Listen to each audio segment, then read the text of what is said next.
विप्रधेनु संतन के कारण रण छोड़ो ब्रजनाथ। गाओ। विप्रधेनु संतन के कारण रण छोड़ो ब्रजनाथ। गोमती तट द्वारवती पधारे, गोमती तट द्वारवती पधारे, गोमती तट द्वारवती पधारे, गोमती तट द्वारवती पधारे। कहलाए द्वारिकानाथ वृंदावन प्यारो वृंदावन। भगवान का नाम पड़ गया रण छोड़, माखन चोर भये रण छोड़। ठाकुर जी रण छोड़ करके भागे, रण छोड़ नाम पड़ गया ठाकुर जी का। द्वारिका के राजा कौन है? उग्रसेन। मथुरा और द्वारिका के कभी राजा भगवान नहीं बने, राज पदवी पर भगवान कभी बैठे ही नहीं। ठाकुर जी ने हमेशा राजा उग्रसेन को ही बनाया। उग्रसेन राजा बने, भगवान के नाना जी। और कैसे नाना? कंस के पिताजी। रेवत राजा के पौत्री से, रेवती के साथ में श्री बलराम जी का ब्याह हुआ और नाम पड़ गया रेवती रमण। रेवती के साथ ब्याह हुआ इसलिए दाऊ दाता का नाम रेवती रमण। और ऐसा हमारे यहां ब्रज में कहते हैं कि द्वारिका बनाई तो विश्वकर्मा ने, बहुत सुंदर, पर रेवती के साथ में जब बलराम जी का ब्याह हुआ तो दहेज में इतना सोना दिया कि उसको पूरे द्वारिका में मढ़वा दिया। तो बलराम जी का ब्याह भी कोई छोटा मोटा नहीं हुआ था, खूब अद्भुत हुआ। भगवान के विवाह का समय आया। बंधुओं देखो, कई लोगों के चित्त में प्रश्न उठता है, विशेष रूप से ब्रज के उपासकों के, ठाकुर जी को ब्याह श्री जी से क्यों ना भयो, और श्री जी से ब्याह के भाव क्यों नहीं कहे जाते कथाओं में। बहुत ध्यान से सुनिएगा। ब्याह के लिए व्यक्ति को दो होना बहुत जरूरी है, और श्री जी ठाकुर जी से विलग नहीं है। ठाकुर जी और श्री जी एक ही हैं। लेकिन हमारे ब्रज के भाव में, ब्रह्म वैवर्त पुराण में, गर्ग संहिता में, आदि आदि शास्त्रों में ब्रज के भाव से ठाकुर जी का ब्याह बताया गया है, किशोरी जी के साथ में हुआ है। पर किशोरी जी विलग नहीं है। लीला के लिए विलग से ब्याह आवश्यक है। लक्ष्मी विलग है भगवान से, इसलिए लक्ष्मी रुक्मणी है, उनके साथ ठाकुर जी का ब्याह हुआ।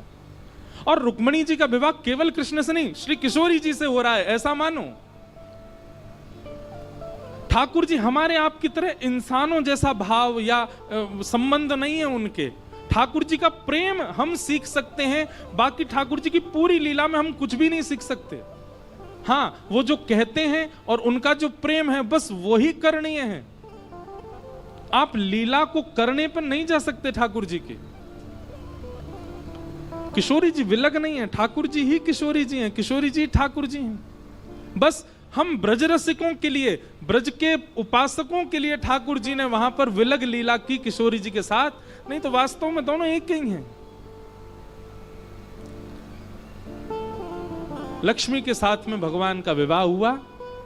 कौंडन्यपुर के राजा भीष्मक, उनकी पुत्री का नाम है रुक्मणी, उनके साथ ठाकुर जी का विवाह हुआ। भगवान का विवाह रुक्मणी जी के साथ में सुसंपन्न हुआ। तत्पश्चात भगवान का दूसरा विवाह जामवती के साथ में हुआ। वही जामवंत जी थे। चरणों में प्रणाम करके कहा, भगवान मेरी पुत्री से आप ब्याह कर लीजिए। भगवान बोले, हम पर से एक कलंक हटेगा, दूसरा लगेगा। इनको इंसान नहीं मिले थे, जानवरों की बेटी से ब्याह कर आए। जामवंत जी महाराज बोले, आप मर्यादा देखने वाले त्रेता में थे, द्वापर में नहीं हो। द्वापर में तो आप लीला पुरुषोत्तम। तब भगवान ने जामवंत की पुत्री जामवती के साथ में दूसरा विवाह किया। बोलो जामवती रमण भगवान की। तीसरा विवाह भगवान का, जिसकी वो मणि थी उसी की पुत्री से हुआ। उसका नाम था सत्यभामा। और चौथा विवाह हुआ मीठे रस से भरोरी। खड़े मत हो जाना, बैठे रहो। महारानी लागे मोहे प्यारो प्यारो यमुना जीरो पानी लागे। बंधुओं,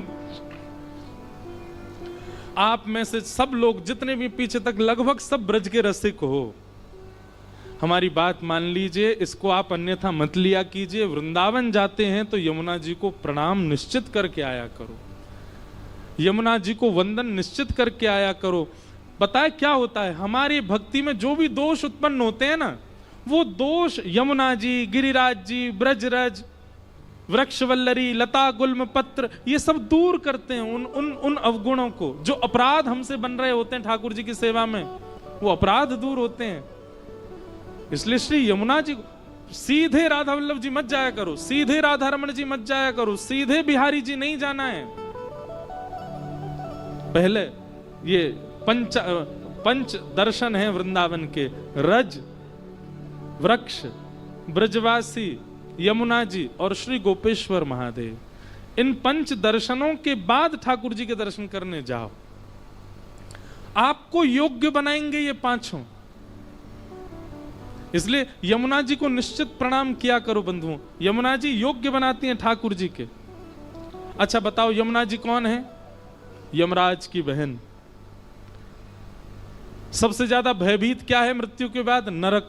और नरक का स्वामी कौन है? यमराज। उसकी बहन हमारे वृंदावन में बैठी है, कौन? यमुना जी।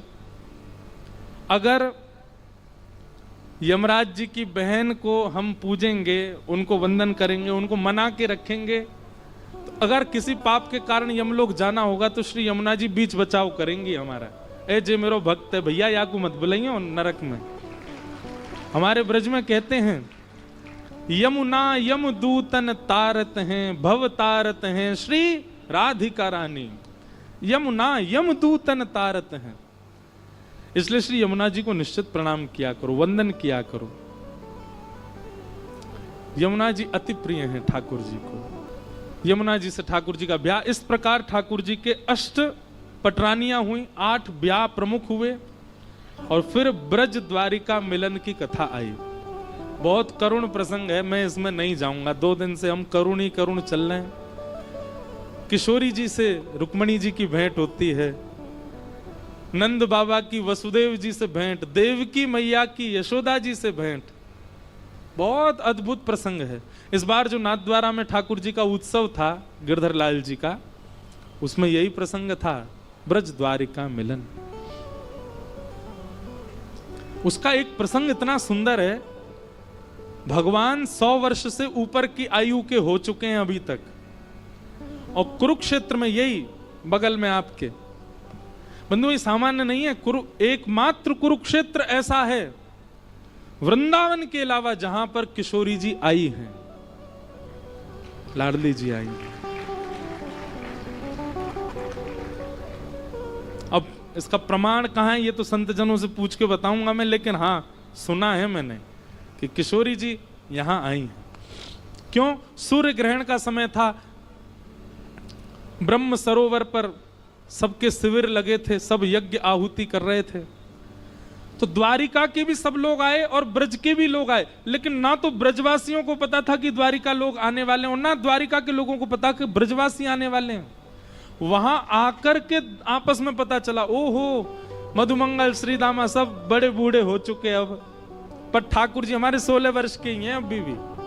बंधुओं देखो, भगवान का पुत्र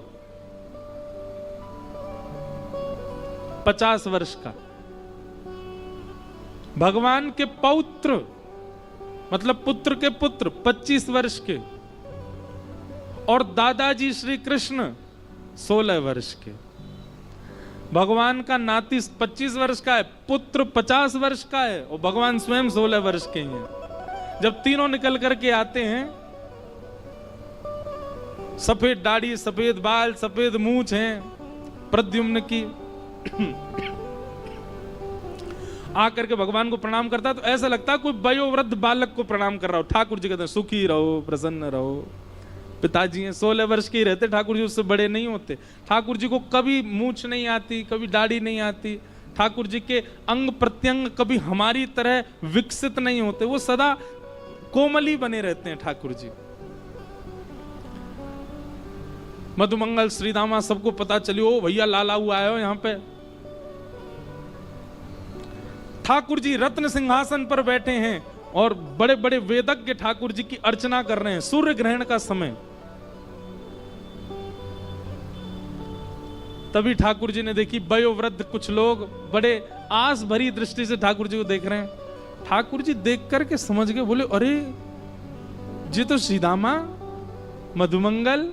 ओहो, ठाकुर जी देखते ही कूद पड़े अपने आसन से, लिपट गए उनके अंग से। सब वयोवृद्ध जैसे हो गए, ठाकुर जी को अपनी गोद में ले रहे हैं। लाला तू तो अब नेक्सो सही है। ठाकुर जी बहुत रोए, बोले सब आए हैं यहां पर? बोले हाँ। यशोदा भैया भी आई हैं? बोले हाँ। तभी श्रीदामा कान में बोले, लाला श्री जी भी पधारी हैं। सबका भाव सुन के ठाकुर जी तो भूल गए अनुष्ठान सब कुछ। अब तो बस ठाकुर जी ऐसे छोटे बालक की तरफ बिलकने लगे, मोए मिलनो है, मोए मिलनो, मैया ते मिलनो, मोए बाबा के पास जानो है। कहां एक क्षण पहले राजाधिराज द्वारिकाधीश बनकर के बैठे हैं, एक क्षण पहले बड़े बड़े राजाओं की पंक्तियां सामने पुष्पांजलि कर रही है, एक क्षण पहले वेद साक्षात सामने खड़े होकर के हाथ जोड़ के खड़े हैं। ब्रजवासियों को देखते ही ठाकुर जी नन्हे से बालक बन गए। तभी यशोदा मैया आई, दो गोपियां पकड़ करके ला रही हैं। यशोदा मैया बहुत वृद्ध हो गई हैं, नेत्रों से दिखाई नहीं देता अब। ठाकुर जी ने जैसे ही यशोदा मैया को देखा, आज 100 वर्ष बाद यशोदा जी ने अपने लाला को और लाला ने अपनी मैया को देखा। ठाकुर जी लिपट गए चरणों से। मैया ने उठा करके अंक में भर लिया। ठाकुर जी से कहने लगी, मेरो लाला, मेरो कन्हैया, मेरो कनुआ, इतने दिना बाद आज मुझको मिलो। ठाकुर जी गोद में लेट गए यशोदा मैया के। ठाकुर जी नहीं छोड़ रहे मैया को, ना मैया मैं तो से दूर ना जानो, वो तेरे पास ही रहना। तभी देव की मैया का आगमन हुआ। किसी ने जाकर के यशोदा मैया से कही, बोले मैया सामने से देव की मैया, राजमाता देव की मैया आ रही हैं, द्वारिकाधीश की माता जी देव की मैया आ रही हैं। सुनते ही ठाकुर जी को तो पटक दिया मैया ने कोने, और दौड़ करके गई और देव की मैया के चरणों में प्रणाम किया। यशोदा मैया ने जैसे ही देव की मैया ने देखी कि यशोदा जी प्रणाम कर रही हैं, देव की मैया पौड़ गई चरणन में। अरे अरे बहन जी, कहा कर रही हो तुम? यशोदा मैया बोली, ना ना, मैं तो बहुत वर्षन से चाह रही आपके चरणन को धोवो, ऐसा क्यों कर रही हो? यशोदा जी बोली, बस धन्यवाद कहना चाहूं बहन, तैने हमारे ब्रज के प्राण को जन्म दियो। पालो मैंने, बड़ो मैंने कियो होगो, लेकिन जन्म तो तेने दियो, दियो तो तेने ही मोकू। आप पूजनीय, आप वंदनीय देव की मैया।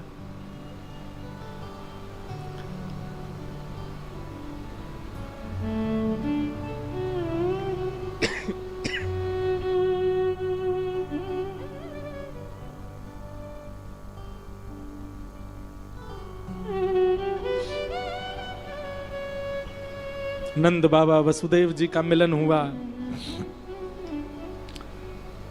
तभी ठाकुर जी के पास गए श्रीदामा, और श्रीदामा जाके बोलो, लाला देख समय ज्यादा ना है, किशोरी जी पधारी हैं, अपने शिविर में विराज रही हैं, एक बार दर्शन करे आ। किशोरी जी पधारी हैं, सुन करके ठाकुर जी तुरंत छुप करके वहां से निकल गए। यहां ललिता विशाखा आदि सखियों के मध्य में हमारी लाडली जी विराज रही हैं। और तभी बैठे बैठे अचानक बोल पड़ती हैं, ललिता जरा द्वार पे जाके देख तो, ऐसा लगता है शिविर के द्वार पे कहीं कन्हैया तो नहीं खड़े। विशाखा जी बोली, अरे नाए श्री जी, आप मत सोचो ऐसा, कन्हैया है कुरुक्षेत्र में ही, लेकिन वाकी तो बड़ी आराधना चल रही है, बड़े बड़े वेदज्ञ, बड़े बड़े ऋषि, बड़े बड़े महापुरुष वाक्य अर्चना कर रहे हैं। वो काय को आवे वो सब छोड़ करके। और हमने सुनी अभी सब ब्रजवासी भी वहीं चले गए। अब यशोदा मैया मिल गई होंगी, नंद बाबा मिल गए होंगे, सबरे सखा मिल गए होंगे, हम कहाँ याद होंगे वाकू, वो ना आवे गो। श्री जी ग्रहण को काल है, जाप कर लियो, प्रणाम कर लियो, अपना अनुष्ठान करके चले हम तो वृंदावन। श्री जी बोली नहीं विशाखा, मुझको श्री कृष्ण के तन की सुगंधी याद है, और ये जो ब्यार बहती भई आ रही है ना बाहर से, वहां में वो सुगंधी अनुभव है रही है। तू जाके देख एक बार, कहीं द्वार पे श्री कृष्ण तो नहीं।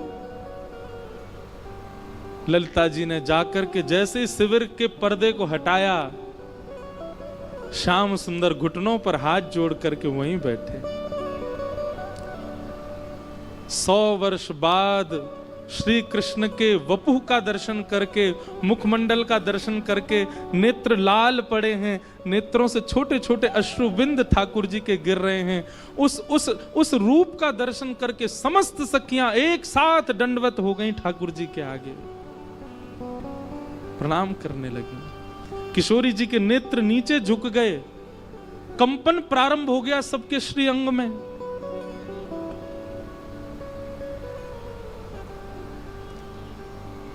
ठाकुर जी भीतर पधारे।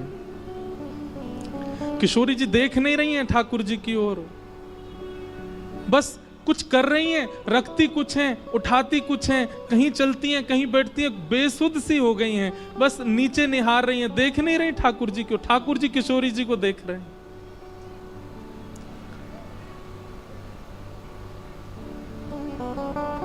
किशोरी जी बोली ललिता आसन लगाओ, श्याम सुंदर आए हैं।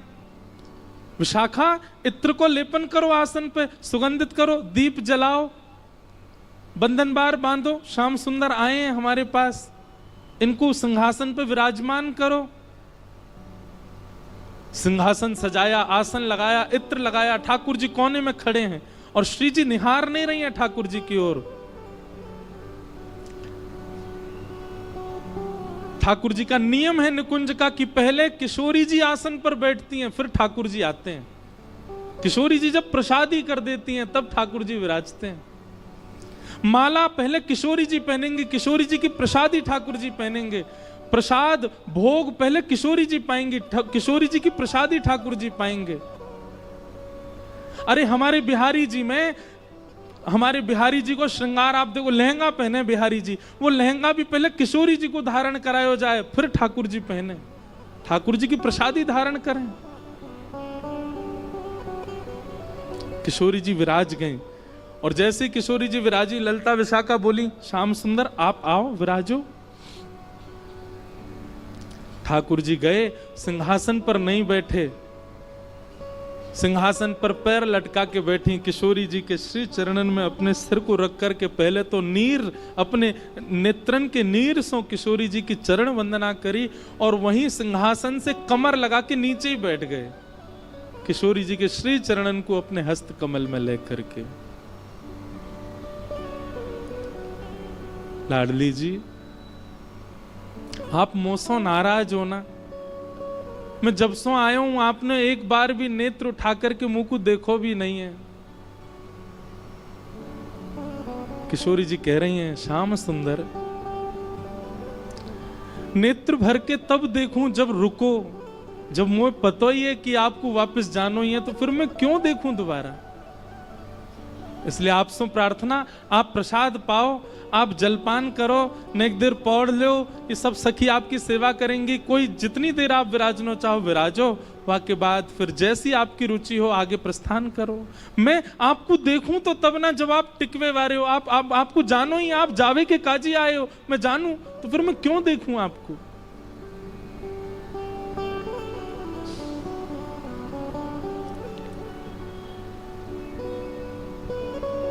ठाकुर जी ने तुरंत किशोरी जी के हस्त कमल अपने शीश पर रखे, बोले मुझको क्षमा कर दो श्यामाजू, या संसार के उद्धार के लिए या संसार के कल्याण के लिए, कछु लीला संवर्धन के लिए मुझको ब्रज त्यागनो पड़ो, ब्रज से आनो पड़ो। लेकिन आप तो सब जाने कि वैसे तो मैं नित्य ब्रज में ही निवास करूं, वैसे ही तो मेरो वास आप में ही है, मेरो वास सब ब्रजवासीन में है। आप सबन को अभी तक अनुभव मेरो है तो रहो, या को मतलब मैं संग ही रहूं, पर एक लीला के रूप में मोकू वहां से आनो पड़ो, क्योंकि जगत उत्थान भी तो करनो।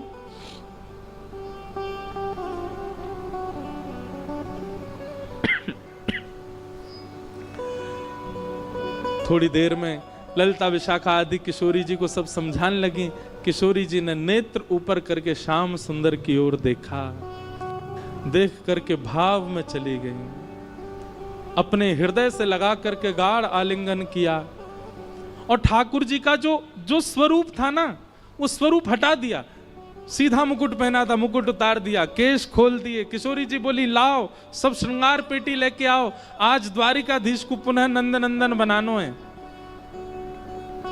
सिर पर टेढ़ों से मुकुट धारण कियो है, पत्रावली को सुंदर श्रृंगार करके श्याम सुंदर को ब्रज के जैसे नंद जी हैं, जैसे लाला हैं, वैसा रूप धारण करायो।